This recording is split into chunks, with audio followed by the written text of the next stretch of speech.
Ya sudah, saya anggap semuanya lari, saya sendiri, mau apa?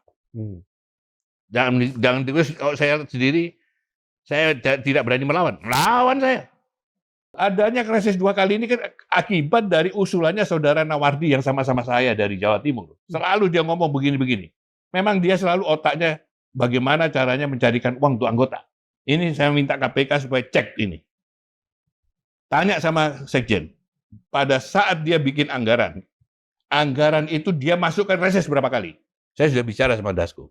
Iya Mas, itu betul. Nggak usah takut sama saya. Betul dia bilang. Bener, nggak usah takut. Ngapain kok takut sama saya? Itu. Sepanjang karir Bapak di dunia politik, Bapak bukan seorang pemain politik yang culas, Pak. Main politik uang?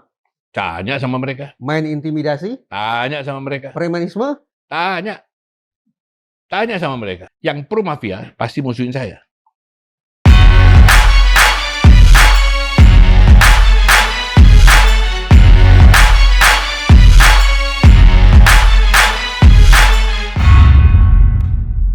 Bismillahirrahmanirrahim. Assalamualaikum warahmatullahi wabarakatuh. Sobat Mandilog, jika tokoh ini kami hadirkan 2 kali, mungkin akan muncul pertanyaan pada diri dan pikiran Anda semua. Tetapi satu hal yang harus kami tegaskan kepada Anda, Sobat Mandilog, kami, podcast kami Mandilog, tidak ingin hanya menjadi tempat orang melemparkan klaim, tetapi juga menjadi ruang kontraargumentasi yang berbasiskan hukum dan data. Untuk itu, untuk kedua kalinya kami kembali menghadirkan Bapak Lanyala Mataliti ke hadapan teman-teman Sobat Mandilog. Selamat bertemu kembali Pak untuk kedua kalinya. Assalamualaikum. Waalaikumsalam. Mudah-mudahan tidak kapok. Enggak. Pokoknya yang penting kita menyampaikan kebenaran. Intinya itu aja. Oke. Saya langsung aja Pak. Dalam podcast kami beberapa waktu yang lalu, Wakil Ketua DPD Pak Tamsil Lintrung mengatakan bahwa reses 2 kali pada masa transisional Oktober ke Desember 2024 itu sah secara hukum. Bagaimana Bapak melihatnya? Ya, sebelumnya saya mau minta maaf ini sama Pak Tamsil, sama pimpinan yang lain, termasuk para anggota DPD yang ikut reses. Jadi nggak usah khawatir. Kalau anggota yang nggak ngerti tetap saya belain. Tapi kalau pimpinan yang mengusulkan reses 2 kali, itu dia biar urusan sama hukum. Jadi kalau dikatakan bahwa ini tidak melanggar hukum, ya saya bisa bicara apa lagi? Itu jelas kok undang-undang. Okay. Yang disampaikan sama Pak Tamsil itu adalah undang-undang MD3. Kalau dia dilanggar, berarti apa? Dia melanggar kode etik berat. Terus kalau dikatakan ini tidak melanggar hukum, itu bukan urusan saya. Itu bukan urusan Pak Tamsil, itu urusannya ahli hukum.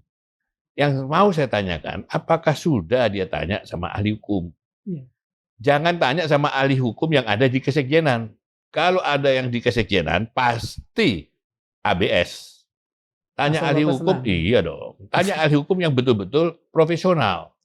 Kalau profesional bicara masalah ini, saya kan tidak mungkin saya berani mau berdebat seperti gini kalau saya tidak punya dasar hukum. Keluarga saya keluarga hukum. Jadi saya tahu persis masalah hukum atau tidak. Makanya saya koordinasi dulu sama orang-orang hukum. Pak Tamsil itu menyandarkan argumen hukum beliau pada pasal 293 ayat 4 kalau saya tidak salah. Pasal 293 ayat 4. Pasal itu kalau DPR ada RUU, berarti dia ada di Jakarta. Ya. Kalau tidak ada RUU, dia berarti bisa bebas. Ya. Dia hanya bicara pasal 293 ayat 4. Yang saya pertanyakan sama Mas Darmawan, apakah dia sudah ngomong pasal 228 ayat 4? Pada undang-undang yang sama. Pada undang-undang yang sama. Ingat loh, pasal 228 itu harus diikuti oleh pasal 293. Tidak bisa pasal 293 mengesampingkan pasal 228. Nah, saya bacakan ya. Di pasal 228, di ayat 1 ya, tahun sidang DPR dimulai pada tanggal 16 Agustus dan diakhiri pada 15 Agustus tahun berikutnya. Dan apabila tanggal 16 Agustus jatuh pada hari libur, pembukaan tahun sidang dilakukan pada hari kerja sebelumnya. Yang pasal 4, masa persidangan meliputi masa sidang dan masa reses. Kecuali pada persidangan terakhir dari satu periode keanggotaan DPR, masa reses ditiadakan. Di sini tertulis keanggotaan DPR, ini saya yakin, ini pada saat bikin undang-undangnya ketinggalan DPD-nya. Tapi ini tidak bisa kita abaikan bahwa oh DPR aja berarti DPD tidak bisa. Oh nggak bisa begitu. Karena ini pasti kelupaan. Dan lagi yang paling penting bahwa ini sudah terjadi. Sudah berjalan ya? Sudah pernah berjalan. Pada saat 2019 saya jadi ketua. Reses juga 1 kali kok. Loh, adanya reses 2 kali ini kan akibat dari usulannya saudara Nawardi yang sama-sama saya dari Jawa Timur. Selalu dia ngomong begini-begini. Memang dia selalu otaknya bagaimana caranya mencarikan uang untuk anggota. Nah, kalau kita selalu begitu, akibatnya ya seperti ini. Dan Nawardi ini sudah lama usulkan kita tolak, termasuk makanya saya bilang ini tim ses yang menjanjikan. Katakanlah pimpinan tidak janjikan, ya ini Nawardi yang janjikan. Nggak bisa. Nah, menjadikan sebagai bagian dari iming-iming begitu, Pak? Iming-iming bahwa kalau Najamuddin jadi ketua reses 2 kali. Nah ini ya di pasal 293. Di ayat 1, ayat 3, ayat 4. Sidang DPD diikuti Ibu Kota Negara dalam hal pengajuan dan pembahasan rancangan undang-undang mengikuti masa sidang DPR. Betul. Kalau diambil seperti ini, ya akan dia bikin reses 2 kali. Tapi ini nggak bisa. Karena apa? Coba bayangkan. Tanggal 1 Oktober kita dilantik. Iya. Ya. Kemudian tanggal 29 Oktober dia sudah reses. Tanpa kerja sama sekali. Tanpa kerja sama sekali. Padahal tugasnya DPD itu adalah membuat RUU. Jangan terus dianggap tidak ada RUU, terus dia nganggur, dia bisa datang ke daerah melaksanakan reses. Nggak bisa begitu. Yang kedua lagi, selain ini sudah pernah dikerjakan. Pada saat anggaran dibikin sama Sekjen, ini saya minta KPK supaya cek ini. Tanya sama Sekjen, pada saat dia bikin anggaran itu dia masukkan reses berapa kali? Gitu aja. Jadi jangan terus dikatakan ada anggarannya bisa 2 kali, nggak bisa begitu. Ini pasti ada porsi-porsi anggota yang kepake sama akibat reses 2 kali. Ada anggaran lain yang terpakai? Pasti. Contohnya saja, waktu itu ada anggarannya Papua. Ini yang pernah disinggung sama Pak Rossi. Setelah saya pelajari, waktu itu diusulkan Papua. Yang baru ada 16 anggota, itu ada anggarannya. Tapi tahu-taunya nggak ada. Anggarannya pindah kemana? Mungkin kayak yang lain. Walau alam. Ini makanya kesekjenan harus diperiksa. Harus ngaku kesekjenan. Nggak mungkin kesekjenan itu bikin usulan reses 2 kali. Nggak mungkin. Karena apa? Loh, dia kan punya aturan. Iya. Itu ya. Jadi kalau soal reses, sudahlah. Saya ini dimusuhin sama anggota. Yang musuhin Bapak bukan hanya anggota DPD loh, Pak. Nah iya. Itu setelah perbincangan dengan Tamsil Limrung, saya kan baca komentar viewers tuh, Pak. Ada komentar salah satu bunyinya begini, Pak. Lanyala versus Tamsil Limrung. Saya pegang Tamsil. Kenapa? Lihat aja reputasi Lanyala tempo dulu. Netizen berarti tanda petik juga antipati loh pada Bapak, Pak. Iya, netizen tuh kalau netizen orang yang pro sama mafia sama orang yang anti mafia itu pasti beda-beda. Yang pro mafia pasti musuhin saya. Berarti Bapak yang mengatakan Bapak bukan mafia? Pada saat judi-judi itu, yang berantas judi pada saat sepak bola itu saya. Serius, Pak? Katanya aja, periksa aja track record saya. Lalu kenapa Bapak paling tidak di publik ya, di sebagian khalayak kok menganggap Lanyala Mataliti itu gelap gitu, Pak? Public enemy, ya. reputasinya itu kurang Ya silakan. kurang Buat saya bagus nggak ada, gitu. kayak nggak ada urusan. Ini saya nanya ke bapaknya deg-degan saya nih, Pak. Saya nggak ada urusan. Mau saya kotor, mau saya gelap, mau saya bersih, nggak ada urusan. Tapi ingat, Allah tetap mendaulat saya jadi ketua DPD. Saya tanya, Artinya? artinya apa? Loh, Allah memberikan saya kerajaan. Nggak mungkin Allah kasih kerajaan kalau orang yang nggak beres. Terus kalau saya dituduh macam-macam, reputasi saya, silakan cek. Nggak usah dibandingkan sama Tamsil. Kalau orang semua sudah tahu lah Pak Tamsil itu siapa. Saya belum tahu, Pak. Belum tahu, ya periksa aja. Yang soal teroris yang ditangkap di mana itu? Filipina. Di Filipina itu siapa namanya? Lalu, apalagi? Satu, Nah. itu catatan Bapak. Terus yang tentang urusan Tamsil. sama KPK siapa namanya? Putusan sidang Setia Pak Setia Novanto. Novanto. IKTP maksud Bapak? Ya itulah, pokoknya saya nggak tahu lah. Pokoknya yang dibantah sama Pak Tamsil.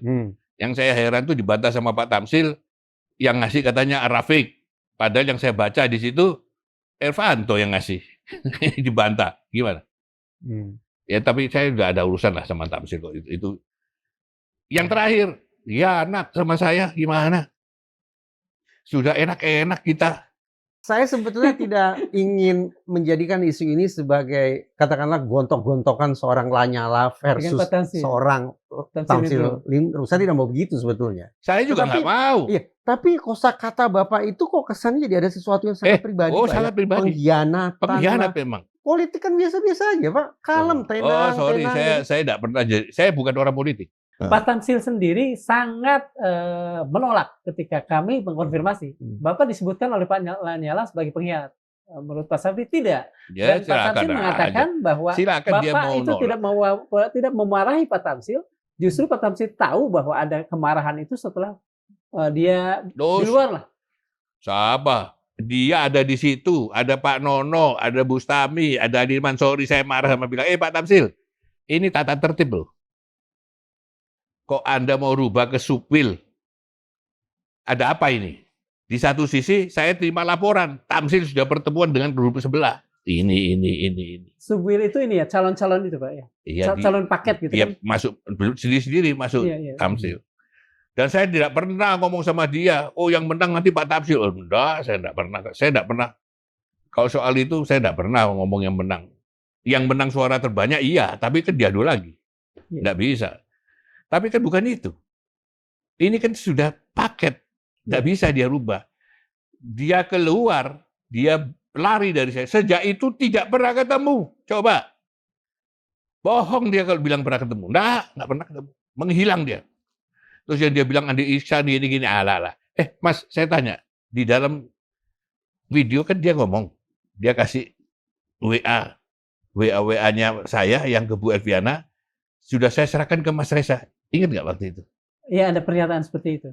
Ingat nggak? Kalau Reza Tapi dimaksud di situ ternyata adalah saya, terus Reza nggak ada Indragiri. komunikasi sama sekali. Reses sudah terjadi, kemudian yang paling jelas adalah blokir dibuka.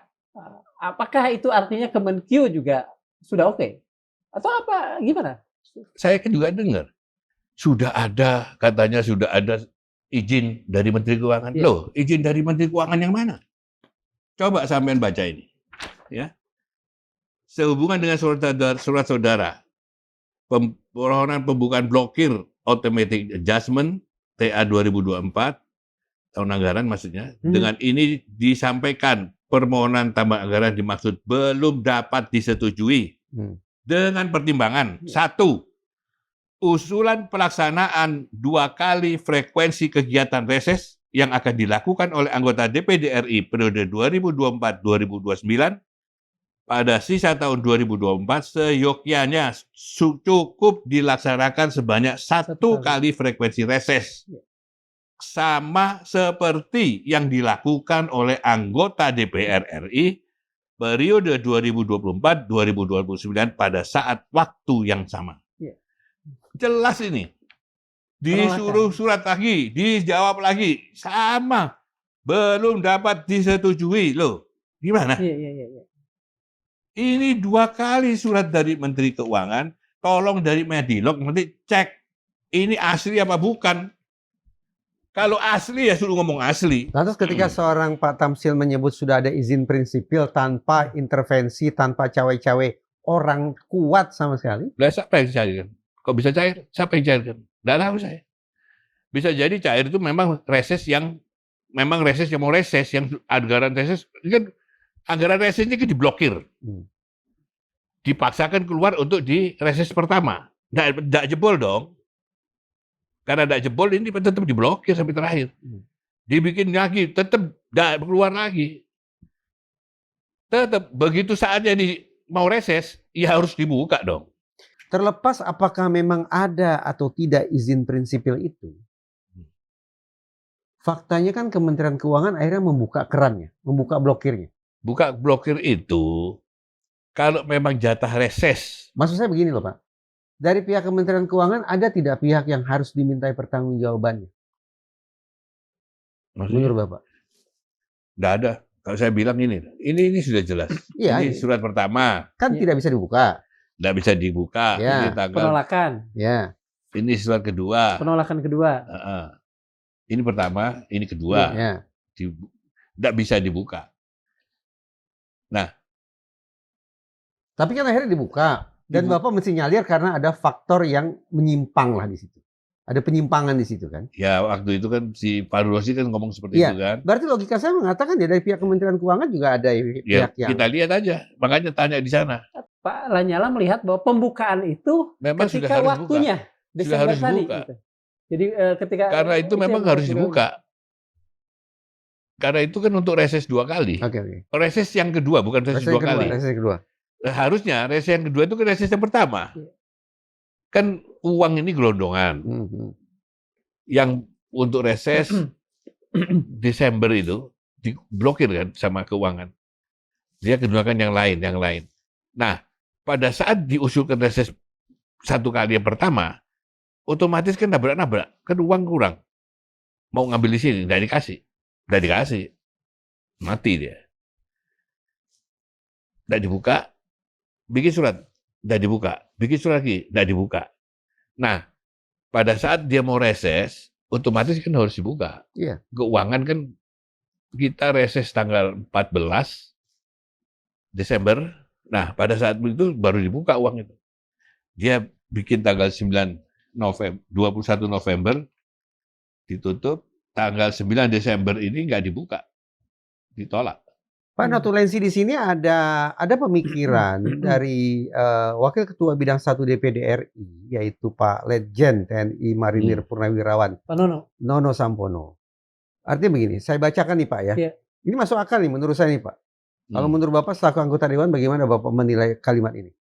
Katakan, mau tidak mau kita patokannya adalah DPR, betul ya? Patokan DPR kan? Sesuai MD3. Ya, sehingga kita masih berharap ada perubahan dari DPR.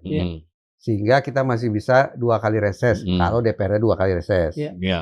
Namun, apabila hanya sekali reses, maksud DPR tetap hanya sekali reses, maka kita alokasikan yang 1 reses lagi untuk Kundapil. Memang Kundapil. Memang harusnya untuk Kundapil. Kundapil itu memang untuk kunjungan daerah, dan ini haknya anggota. Gitu loh. Memang Kundapil. Ini Kundapilnya hilang. Kundapilnya hilang. 2 hilang. Iya. 2 itu sama dengan sekitar 160. Kunkernya juga hilang. Kunjungan kerja. Sekarang kita kunker-kunker ini, itu uangnya yang harusnya dia ditaruh 25%, sekarang tinggal 10%. Nah itu. Bapak yakin itu berkaitan dengan masalah pendanaan reses ini ya? Pastilah, nggak mungkin tidak. Pastilah. Relasi Pak Lanyala dengan anggota Dewan lain itu setara atau sebetulnya mereka harus tunduk pada Bapak ya Pak? Maksudnya Dewan lain? Anggota DPD. Kok saya menangkap kesan, Pak Lanyala ini orang sangat powerful Pak ya? Harus saya katakan begitu. Bahkan nih, saya jujur nih. Powerful pada saat jadi ketua. Sebagai juga di ketua kita sama semua. Ya, saya jujur nih. Detik ini ketika saya berbincang dengan Bapak, saya merasa kami itu harus ikut pada pemikiran Bapak. Tidak ada ruang tafsir yang lain. Tamsil punya tafsiran, Bapak punya tafsiran, ya kenapa tidak gitu? Ya silakan. Bos saya salah, silakan, saya nggak larang. Saya akan bicara fakta. Kalau saya bicara fakta, orang masih mau ngikutin yang tidak punya fakta, ya silakan. Jadi Bapak ingin mengatakan tafsiran dari Pak Tamsil itu tidak berdasar begitu Pak? Nggak tahu. Kalau dia punya dasar, tunjukkan dong. Undang lagi Madilog seperti ini. Kalau bisa ada saya. Kita debat di situ. Nanti terulang lagi seperti diskusi Bapak dengan Ketua Umum PSSI. Nggak apa-apa. Pak Lanyala, ini Kalau bulan itu kan puasa. jelas saya. Iya. Jelas waktu sama Pak Johar. Iya, Itu iya. kan kita ini anggota PSSI. Ini ngutik-ngutik PSSI lagi yang dulu. PSSI dulu itu Iya. ada yang anggotanya halal, ada yang anggotanya haram. Nah, yang halal itu dibuang, nggak dimainkan, yang haram dimasukkan ke PSSI. Saya berontak. Yang kayak gitu-gitu itu didukung sama netizen yang benci sama saya itu. Yang bilang nyala begini, udah apa-apa. Tapi nyatanya, sampai dibekukan, siapa yang salah? Kan bukan saya yang salah. Segera setelah podcast Bapak keluar, kemudian disusul dengan podcast Pak Tamsil keluar, ada netizen yang langsung menelpon saya, tidak melalui podcast, mengatakan, gimana kalau misalnya Forum Keadilan menjadi mediator untuk melakukan mubahalah di antara kedua orang ini? Saya tidak. Alhamdulillah, saya bersedia sekali. Kalau mau Tamsil, jangan Tamsil aja ya, sama semua pimpinan, apa yang saya sampaikan ini nggak benar, ayo kita mubahalah. Jangan hanya Tamsil, semua pimpinan. Termasuk Panmus yang ngatur, termasuk Nawardi yang mengusulkan, termasuk siapa lagi, Hasan Basri yang bagian keuangan, termasuk siapa lagi, Bandiong gitu dari Sumut, Philip. Masa ini dianggap rezekinya orang-orang, rezekinya anggota soal reses 2 kali ini? Ada dua pihak, sebutlah demikian. Di satu sisi Pak Lanyala, di seberangnya ada Pak Tamsil. Sebutlah demikian, Pak. Kalau dimasukkan dalam satu ruang debat Madilog, ini kan bisa gontok-gontokan panjang. Ruang apa yang akan bisa secara objektif menilai ini siapa yang benar nih? Nggak bisa. Kalau dia pasti berargumentasi berdasarkan pikirannya dia dan pendukung-pendukungnya dia. Betul. Iya toh? Saya bayangkan begitu. Saya pun juga begitu. Saya juga berdasarkan ahli hukum. Makanya yang paling bagus harus KPK turun tangan. Kenapa tidak coba diatasi lewat sudah etik lah, saja? biar KPK yang turun tangan. Makanya saya minta KPK harus turun tangan. Karena apa? Ini hak ini. Haknya rakyat loh ini. Nggak bisa. Biar KPK. Etik saja tidak cukup. Kalau etik orangnya dia semua. Bagaimana? Bagaimana saya bisa percaya sama ketua BK sekarang? BK sekarang ini. Siapa ketua BK sekarang? Siapa itu? Saya lupa itu namanya. Oke, lanjut. Kenapa Bapak tidak percaya Ismet. Nah, orang anu. Kepulauan Riau ya? Kepri, ya. Oh, Kepulauan Riau. Kepri. Bagaimana saya percaya? Jelas-jelas yang namanya Habib Banua Bahasim, istrinya selingkuh. Ya. Ini suaminya protes. Terus hukumannya apa? Hukumannya cuma tidak boleh kunker 2 kali apa tadi. Lupa saya. Saya bacanya, kaget saya.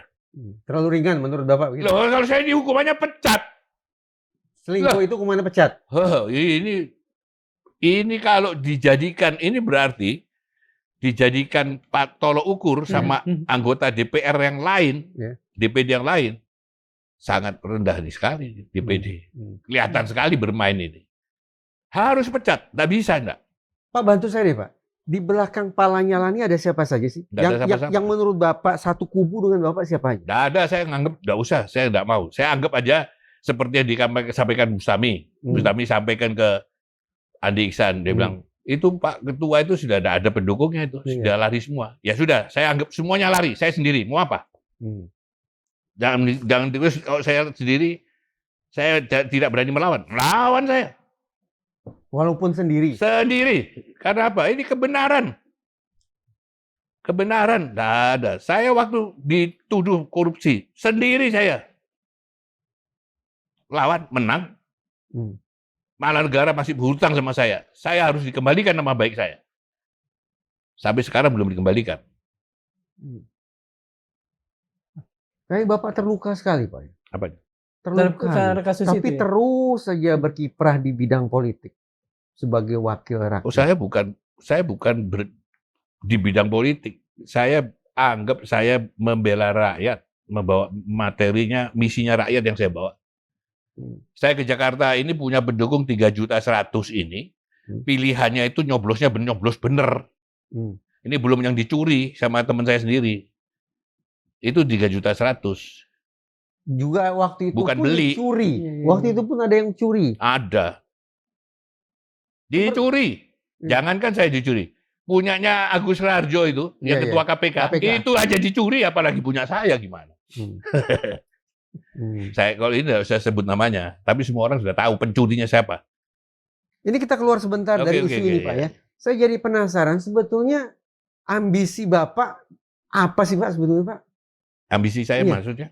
Jadi anggota DPD. Ambisi saya hanya satu. Dulu pernah menjadi gubernur. Ambisi saya hanya satu. Dengar. Saya ketua PP sudah puluhan tahun. Nah.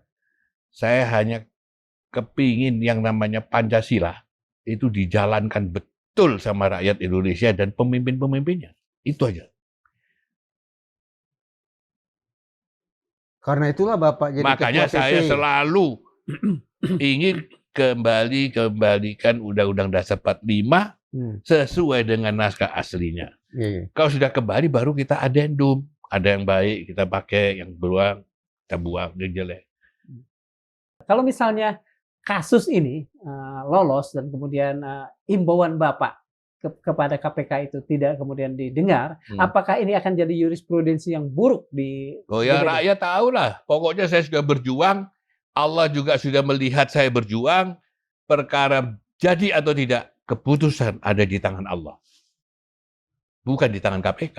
KPK hanya menjalankan putusan Allah. Kebenaran bisa disalahkan. Kebenaran tidak bisa dikalahkan. Ingat loh itu. Al-haqqu sahaqul batil innal batila kana zahuqa. Jelas. Kalau kita yakin sama Quran, kita harus yakin itu. Ini kan udah masuk KPK dan dulu pada saat podcast pertama, kalau saya tidak salah, Bapak mengatakan sudah diverifikasi. Sudah. Gulirannya sampai saat ini? Sekarang sudah dilidik. Tapi kan kita nggak bisa intervensi KPK. Biarlah. KPK kan, ya kita juga menjaga nama KPK.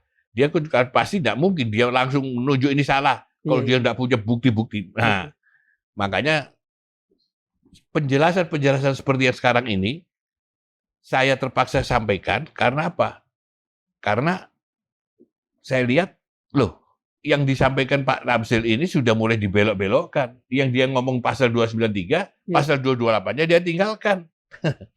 Kalau menurut Bapak, Pak Tamsil kan mendasarkan pandangannya pada pasal 293, kalau tidak salah tadi Bapak sebut ayat 4 tadi. Apakah memang sengaja beliau menyembunyikan atau mungkin walau alam, tanya dia. Anggap aja dia nggak sengaja. Tapi saya ingatkan, ini loh ada pasal 228. Ada kaitannya. Dan ingat loh, reses 1 kali yang dijalankan sama DPR sama dengan kita. Oke, Bapak siap untuk dipanggil, diperiksa, karena kan prosesnya sudah sampai lidik menurut Bapak tadi. Loh, ini demi bangsa Indonesia menegakkan, kita mendukung ya programnya Pak Prabowo. Betul.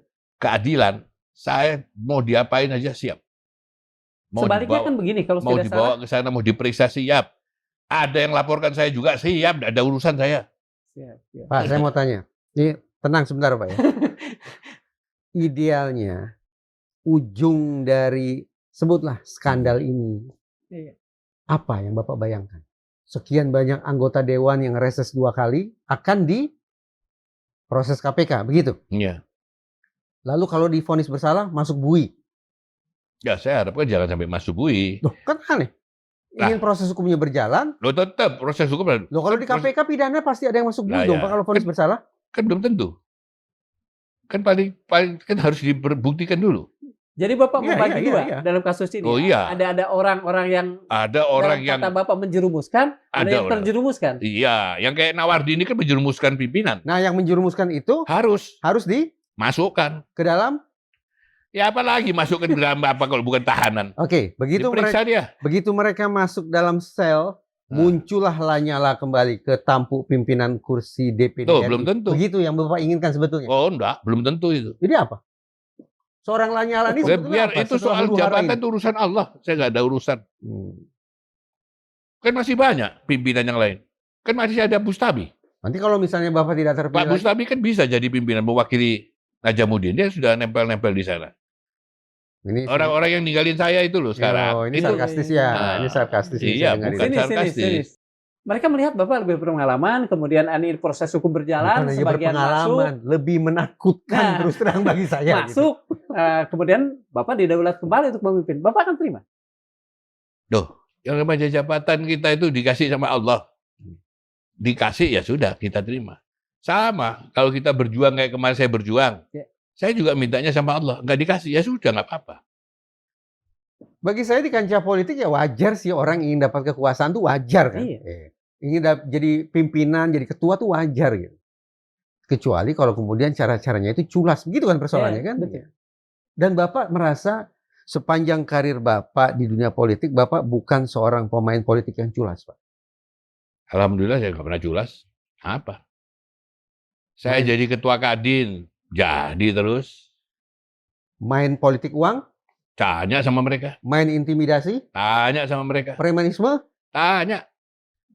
Tanya sama mereka. Ini kan pertanyaan-pertanyaan yang saya ajukan ini sebetulnya, bukan sebetulnya, barangkali mewakili banyak pikiran orang nih. Lanyala itu muncul sedemikian dominan kan. Nih main politik uang. Bapak sanggah ya, tidak main politik uang. Bansos? Enggak. Bansos. Intimidasi juga enggak. Premanisme juga enggak. Lantas apa kuncinya seorang Lanyala Mataliti bisa jadi ketua umum PSSI? Wa minal laili fatahajat bihi nafilatal lak. Ayat asyakaro buka maqamah mahmudah. Setelah tahajud Jelas. itu. Artinya, Tahajud itu. artinya saya belum paham nih Kang. Artinya apa? Bangunlah kamu pada saat malam. Bertahajudlah kau. Itu sebagai Akan Bapak kuangkat derajatmu. derajatmu ke tempat yang terpuji, terjunjung, dan tersanjung. Titik. Itu enggak usah kita minta sama Allah. Kita dikasih. Karena itu apa? Itu janjinya Allah kok. Baca. Selama 15 tahun ini, apa ada satu malam terluput, Pak? Kalau terpuput biasa lah. Kalau kita perjalanan panjang jauh, kemudian kita nggak sholat tahajud, terpaksa kita sholatnya di pesawat, sambil duduk, sambil tidur, atau kita sakit.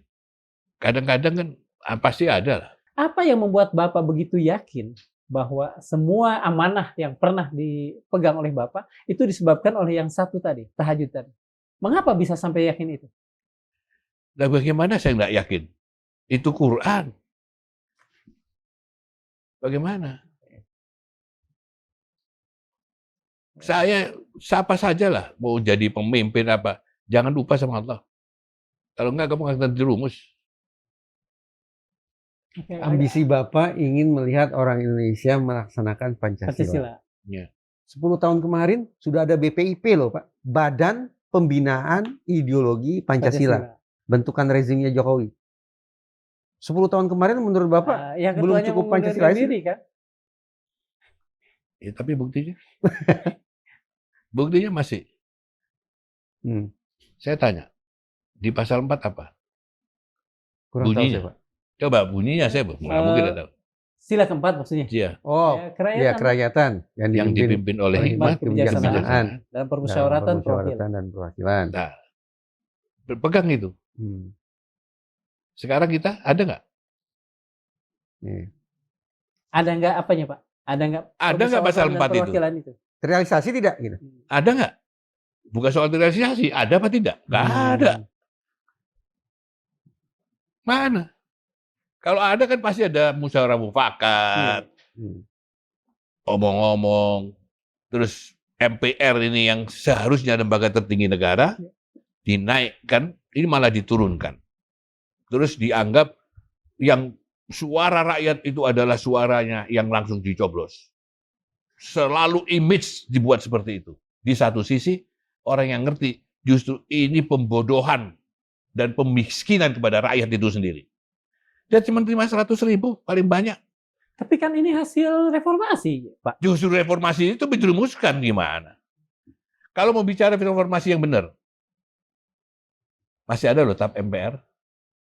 yang bunyinya tidak boleh ada KKN, ada nepotisme. Iya. Sekarang kenapa masih ada? Padahal itu belum dibubarkan. Tab hasil reformasi juga. Iya. Masih ada loh itu. Iya. Kenapa masih ada? Tapi kenapa masih ada orang, ya harus jauh-jauh orang sudah tahu siapa yang nepotisme, siapa yang KKN. Itu masih terjadi. Nah, bagaimana? Yang paling parah, saya keliling di 38 provinsi seluruh Indonesia. Dan saya keliling di bawah kabupaten kota, lebih dari 360 kabupaten kota. Melihat dengan mata kepala saya sendiri. Apa yang dilihat? Rakyat masih susah. Nah. Tapi maaf kata nih Pak, DPD kan saya pikir dinilai oleh banyak pihak bukan sebuah lembaga yang powerful Pak. Dan memang nyatanya bukan powerful. Nah artinya ambisi Bapak sepertinya hanya akan jadi isapan jempol saja Oh Pak. enggak, kita enggak boleh pesimis ya. Kita harus memperbanyak amal saleh. Perkara amal saleh itu kita berhasil atau tidak, itu urusannya Allah. Kita enggak boleh bilang gitu. Mungkin sekarang belum nampak, tapi nanti kemudian baru akan nampak. Jadi jangan karena saya dulu, kalau saya lihat buku sejarah saya dulu itu dari bawah. Iya. Alhamdulillah saya bisa naik sampai di atas. Keluarga saya bukan keluarga ecek-ecek, keluarga terpandang di Surabaya. Cuman saya sengaja tinggalkan karena saya sengaja mau menghambakan diri saya sebagai hamba Allah seperti yang lain. Sekolah bayar sendiri, kerja sendiri, harus sendiri. Dan alhamdulillah terbukti. Jadi enggak semuanya bapak saya terus kasih saya makan, kasih saya minta kasih, enggak, saya berjuang. Jualan buku di pinggir masjid. Jualan buku keliling di dosen-dosen, biasa saya. SMP, SMA saya sudah jualan makanan kecil. Enggak ada masalah. Itu berjuang. Jadi sama juga seperti yang ini. Oke Pak, dalam perjuangan DPD ini. Tadi Kang Reja mengatakan bahwa DPD masih kurang powerful. Iya. Sistemnya seperti itu. Sementara Bapak cukup optimistis pada suatu saat DPD ini akan powerful. Oh iya. Lewat jalan seperti apa? Lah ya Pengubahan itu. sistem? Kembali kepada Undang-Undang 45. DPD ini kan dipilih rakyat. Kan selalu dikatakan bahwa DPD mewakili daerah.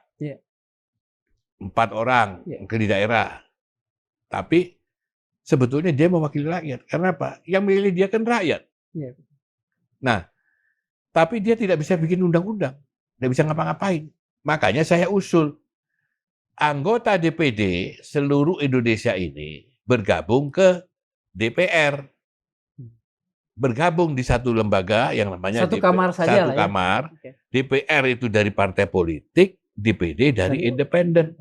Daerah. Jadi kita ini sama-sama anak daerah yang mewakili rakyat, yang dari betul-betul independen. Berjuang dia membuat undang-undang. Ayo kita sama-sama. Artinya selama ini masih sangat banyak anggota DPD yang juga ngerti. Berbau partai gitu. Ya sudah jelas Pak Rupa. Kemarin kan ngaku si Tamsil. Kan saya dalam hati saya lihat, aduh ini buka kartu ini orang. Kan ada yang dukung kita ini orang partai ini. Ngaku dia. Mudah-mudahan akan datang nanti. Itu yang namanya rakyat Indonesia di tiap dapilnya. Jangan pilih orang-orang kayak begini yang mewakili partai. Akibatnya apa? Orang yang independen dikorbankan.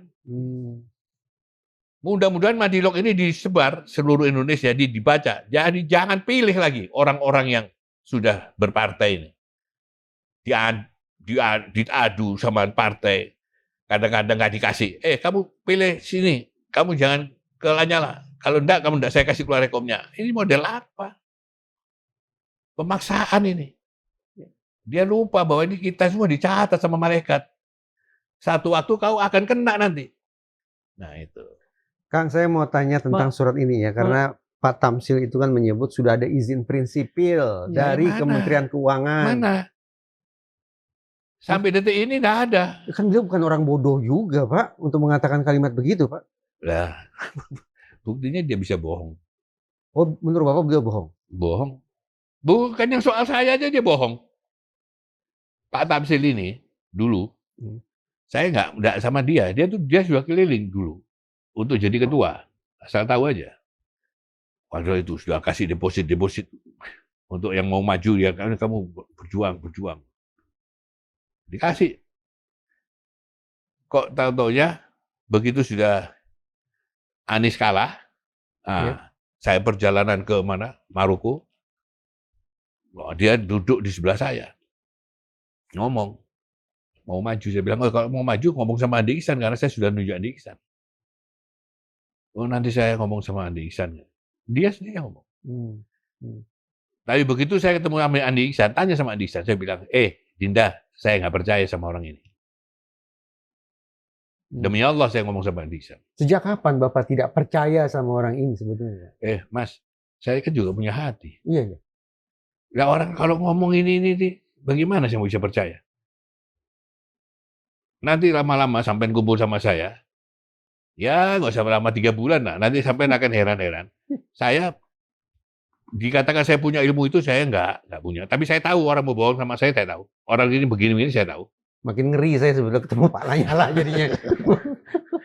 Pak, tapi sekali lagi nih Pak, tentang izin takutnya prinsipil. dibacain tapi. Ada tidak kemungkinan begini Pak ya? Ada sebuah proses di DPD sana yang luput dari perhatian Bapak. Jadi mungkin izin prinsipil dari Kementerian Keuangan itu memang ada. Iya. Tapi karena Bapak bukan lagi pimpinan, tidak lagi berada pada posisi yang paling sentral, mungkin Bapak tidak tahu gitu. Iya, Pak. mudah-mudahan. Tapi ingat loh ya, saya tadi sudah jelaskan. Kalau yang diblokir itu uang reses yang bulan Desember, itu wajar. Begitu ada reses tanggal 12 Desember, ya otomatis tidak usah diminta surat, buka. Logik. Lah ini, dia mau gunakan reses untuk tanggal 29 Oktober. Pakai uang yang di situ, ya tidak mungkin buka dong. Ini nanti, kalau sudah diperiksa sama KPK pasti akan nanya. Makanya saya bilang sama KPK, jangan lupa tanya sama Sekjen, waktu dia ajukan anggaran RAPBN untuk 2024-2029, ada nggak reses 2 kali? Udah, itu aja jawabannya. Itu kalau tidak ada, apalagi? Ini salah satu alat bukti. Berarti ada anggaran lain yang dipakai tadi. Pastilah. Kan sudah disampaikan sama Oni Hairudin.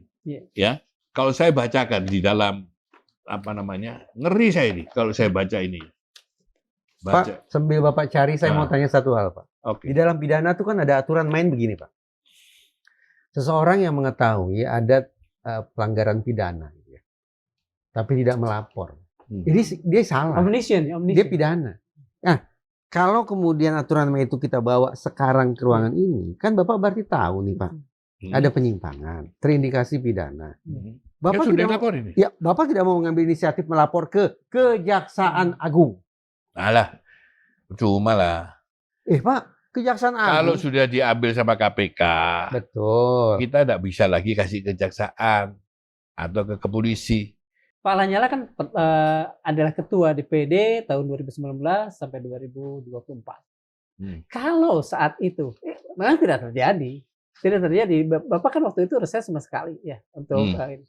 Kalau misalnya saat itu terjadi, kemudian kasus seperti ini dihadapi oleh Bapak, apa yang akan Bapak lakukan? Saya kembalikan uangnya.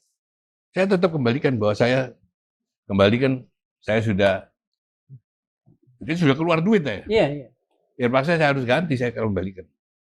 Saya pasti kembalikan. Karena apa salah kok. Pimpinan yang sekarang ada kemungkinan nggak melakukan? Walau alam, tanya dia. Kalau saya pasti saya kembalikan. Dan ini pasti diminta kembali. Dan kembali pun tidak sekedar kembalikan ya, tetap ada hukuman. Iya, tidak menghentikan pidananya. Di Malang, kabupaten, kabupaten 45, betul. Sisa 1 karena sakit. Yang 44 masuk semua. Hanya gara-gara uang seperti kayak gini-gini. Gila kan? Di Sumut, di Lampung, banyak kejadian. Di Jambi, banyak contohnya. Artinya Bapak masih tetap optimistis tidak akan bergulir dan kemudian hasilnya seperti yang tadi Bapak katakan, masuk sebagian, terutama pimpinan. Ya pasti yang masuk, ya pasti masuk itu ya yang ngusulkan itu. Karena dia mempengaruhi pimpinan, itu harus pinter-pinternya pimpinan melempar penyakitnya ke dia, karena dia yang bawa penyakit kan. Iya. Nah, si pimpinan itu sebetulnya sudah bagus dia, tapi dia salahnya, dia lempar lagi, sudah dijelaskan sama ONI, di sini kan sudah dijelaskan sama ONI. Itu sekjen ya? Sekjen. Iya. Kemudian diputuskan, jangan dianu dulu. Iya. Nampak sekali gitu, sebetulnya dia ngerti. Kita stop dulu, kita lempar dulu ke anggota, ke panmus yang lain. Nah, akhirnya ini nanti saya ya? bawa aja. Ya? Ini rapat pimpinan. Ya, rapat pimpinan. Panmus. Ya. Loh, jelas kok. Dan ini ya di masa periode 2019-2020 di reses itu hanya 4 kali, bukan 5 kali. Tetapi di 2024-2029 resesnya 5 kali. Kebalik-balik ini. Yeah. Dan ini KPK nanti pasti dia juga tidak mungkin tidak nanya sama DPR, pasti ditanya DPR-nya. Pak Tamsil kalau di sini bilang, oh saya sudah koordinasi sama DPR. Nawardi juga begitu, Hasan Basri. Ini nggak bodoh KPK-nya, dia pasti nanya sama DPR. Dia juga pasti nanya sama Menteri Keuangan, dia juga pasti panggil sekjen. Sebentar Pak, Pak Nawardi, Pak Tamsil mengatakan sudah berkoordinasi dengan DPR. Bapak percaya? Nggak percaya? Kalau ketemu ngomong-ngomong ya biasa. Yeah. Tapi kalau sampai ke sini, nggak mungkin. Nggak yakin. Saya juga nggak yakin itu kalau si Dasko ya, yang intervensi. Saya sudah bicara sama Dasko. Saya bicara, dia bilang, saya nggak ngerti mas. Saya gitu-gitu. Najamudin aja mau ketemu sama saya 3 kali, saya bilang DPR ini juga diblokir. Sebentar, Bapak bicara dengan Dasko kapan? Setelah obrolan kita tempo hari? Setelah obrolan di Madilog tempo hari, iya. Bapak komunikasi dengan Dasko? Iya. Bapak yang kontak Dasko atau Dasko kontak Bapak? Dia balas WA ya, balas ini, apa namanya? Ya itu. Jadi dia mengontak Bapak via WhatsApp, tertulis gitu ya? Apa isinya Pak? Kalau bukan anu. Oh, rekaman suara? Rekaman suara. Oke. Iya mas, itu betul. Nggak usah takut sama saya. Betul dia bilang. Bener, nggak usah takut. Ngapain kok takut sama saya? Itu. itu dikatakan dengan nada menyindir atau? Enggak nyindir. Jadi saya sama Dasko ini juga deket. Gimana? Sama dia sini sudah sering. Oke. Biasa-biasa aja. Ada 2 susunan kalimat Bapak yang bagi saya inilah watak seorang Lanyala Mataliti. Pertama, di episode sebelumnya. Siapa itu Dasko? Iya. Di tayangan lain, Pak, sekian tahun silam, Bapak juga pernah mengatakan, siapa itu Prabowo? Kenapa sih Pak harus pakai kalimat begitu, Pak? Ya, tahu. Tanya sama saya itu kan itu spontanitas. Apa, Pak? Spontanitas keluar. Berarti apa? Berarti lingkungan saya kan semuanya siapa. Biasa itu. Itu ada unsur merendahkan. Siapa sih Prabowo? Siapa sih Dasko? Atau misalnya gini. Jadi sebuah pertanyaan jujur aja, siapa sih Dasko? Karena Bapak tidak tahu. Misalnya tidak tahu biografinya. Enggak lah, intonasinya bukan ke situ. Oh iya, intonasinya yang pertama. Kayaknya kesannya pertama, Pak. Yang pertama apa? Ya itu. Ini masalah kuat-kuatan. Oh. Kalau saya sih soal kuat-kuat gini loh. Apa ya? Saya ini sudah biasa digertak-gertak sama orang itu. Biasa ya, Pak? Sudah biasa. Ditakut-takutin itu biasa. Karena saya sudah biasa, akhirnya semuanya hilang. Mati rasa nih, Pak? Nah, mati rasa. Jadi yang ada saya berani. Bapak kan sekian puluh tahun di PP. Ketika Bapak mengatakan PP itu apa? Pemuda Pancasila. Okay, ketika Bapak mengatakan tadi, saya sudah biasa digertak. Saya ingin bertanya, apakah tidak sebaliknya? Saya sudah biasa menggertak. Enggak, saya nggak pernah. Saya jadi ketua PP itu jadi orang yang santun. Tanya semuanya. Enggak lah. Okay. Seperti sama aja. Mas Yabto kan orangnya santun. Iya, enggak pernah dia mau. Yang suka marah-marah kan anak buah. Yang anak buah kan di luar kontrol kalau kita. Saya jadi penasaran nih Pak. Waktu Bapak dulu masuk tahanan kejaksaan nih Pak. Apa sih perasaan Bapak waktu itu Pak? Ya ujian. Ya saya tahu itu ujian. Perasaan Pak. Perasaan Bapak apa sih berhadapan dengan ujian seperti itu? Masuk sel. Biasa aja. Gak ada perasaan marah Pak? Biasa. Karena sudah di dalam masalahnya. Kalau di luar, itu kita masih menggebu-gebu. Kalau sudah di dalam mau ngapain? Mau dendam-dendam. Tidak ada gunanya. Oh, sudah di dalam kita. Ya dinikmati aja kita main gaple, main catur, main pingpong. Kenapa Pak? Sampai seorang Lanyala harus dibegitukan, kenapa ya Pak? Apa karena itu? Mungkin karakter Bapak ini meledak-ledak tadi. Meledak-ledak jadi banyak orang tersinggung mungkin oleh Bapak. Ya nggak ada urusan, ya terserah lah. Jangan tanya sama saya, sama tanya orang yang mau bikin. Yang pasti waktu itu memang saya pendukungnya Prabowo, berlawanan sama yang lain, akhirnya mungkin ada yang dendam. Nah, Nahrawi pada saat itu ikut pendukungnya Jokowi. Mungkin dia juga dendam juga sama saya. Waktu itu, tapi nggak tahu lah. Kalau tapi akhirnya dia kan juga dapat ya. Dapat hadiah dari Allah, lebih parah dia. Saya dikerjain 7 bulan, dia hadiahnya 7 tahun. Nah, kan lebih parah. Pak, kalau dalam soal pencalonan gubernur waktu itu ya? Gubernur. Saya ingin tahu perasaan Bapak waktu itu. Bapak sudah sekian banyak mendukung Prabowo, kemudian pada saat mau mencalonkan dimintai mahar yang besarannya begitu fantastis. Apakah itu di sana ada perasaan marah atau apa ketika diperlakukan? Ya kaget aja, kalau itu sih kaget. Kan saya selama ini kan sama-sama dia. 2008 Megapul kita sama dia. Iya tuh. Tahu-taunya dimintain kan kaget ya. Nah itu sudah masa lalu lah, nggak usah diungkit-ungkit lagi. Oke, berarti ujung dari huru-hara reses 2 kali ini, hitung-hitungan Bapak, proses hukumnya akan berlanjut. Insya Allah berlanjut, ya harus selesai. Sementara etiknya harus selesai. Etik tidak bisa diharapkan. Nggak bisa berharap. Makanya kalau masuk di KPK, otomatis kan turun sendiri. Tersangkanya turun dia. Ya kalau saya sih, untuk pimpinan ya siapkan aja alasan semaksimal mungkin. Kalau memang bisa untuk melawan fakta ya. Melawan fakta, ini fakta yang sudah dikerjakan. Silakan. Kalau saya kan hanya sengaja menyampaikan soal kebenaran. Bukan saya tidak suka sama pimpinan atau tidak, atau sama Nawardi tidak. Tapi saya tidak bisa melihat sesuatu yang negatif, terus kita diam. Tidak boleh. Dosa kita. Makanya saya hanya mau sampaikan, lah mudah-mudahan pimpinan punya acara sendirilah untuk dia bermain, supaya dia benar. Dari pimpinan sudah ada komunikasi belum ke Bapak? Saya sama Najumuddin WA terus. Saya selalu bilang, atasi itu.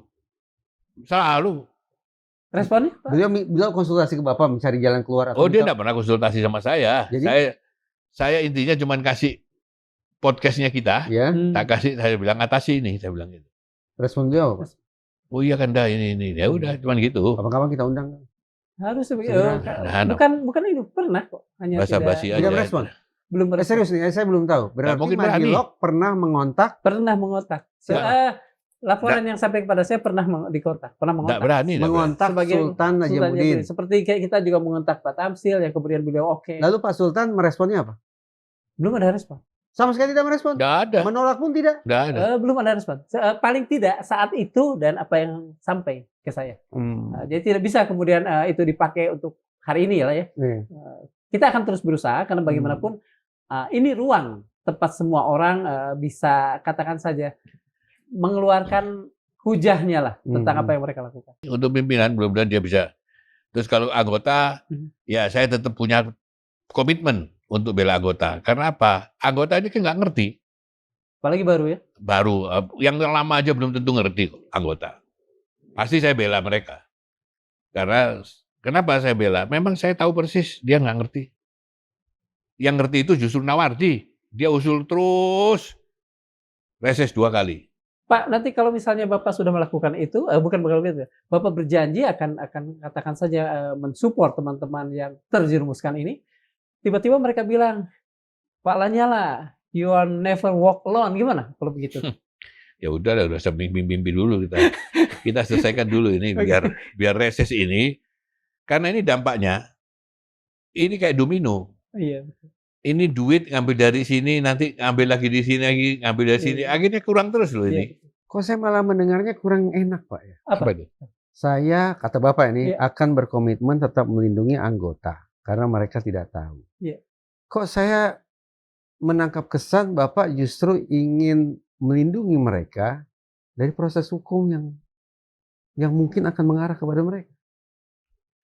Justru itu kita melindungi, itu kita bela. Karena mereka tidak ngerti. Ya kalau yang namanya orang tidak ngerti kan, dia paling tidak hukumannya disuruh balikan uang. Disuruh kembalikan uang. Nah, jangan sampai ada hukuman fisik, kasihan dong mereka. Nah, pasti itu aja, hukuman uang kembaliin. Itu udah, anggota juga sudah senang. Bapak punya link di KPK? Saya nggak punya link KPK, tapi kita punya link. Untuk masalah hukum ini kan, kita bisa jelasin ke KPK kan. Nanti kita bela mereka. Tapi saya rasa KPK juga nggak galak-galak amat. Kecuali sama orang yang usul-usul yang 2 kali ini kayak Nawardi, Hasan Basri, yang kayak gini-gini yang nggak boleh. Pimpinan ini sebetulnya nggak ngerti apa-apa sebetulnya. Kalau saya bilang nggak tahu apa-apa. Cuman karena Nawardi aja sama Hasan Basri ojok-ojok. Nama Nawardi disebut Pak Lanyala berapa kali nih sebenarnya? Harusnya beliau klarifikasi. Iya. Oh iya, tak panggil.